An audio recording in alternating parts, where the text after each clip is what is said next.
Naibin lagi pasa wherein required na daw ang mga anak na mutabang sa ilahang ginikanan.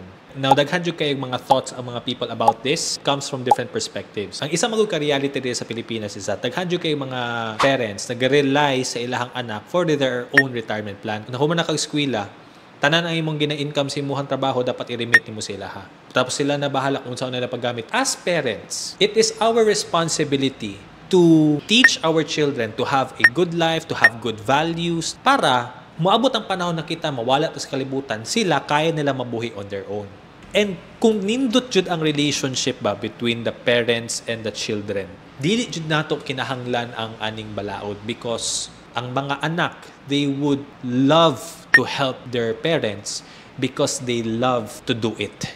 Dili siya obligatory, rather we want to do it willingly.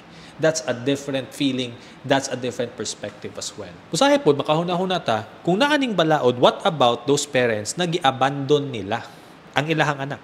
Tapos, katong ilahang anak ni asinso na, ang nahitabo isat, hoy, ni asinso na akong anak. Dito na magpakita ang ginikanan para mangayog bahin. Sa ko ang pananaw lang about this entire situation is that ang healthy na family mutabang sa isa't isa tungod kay ganahan sila mutabang sa isa't isa, dili kay napugsan sila na himuuna.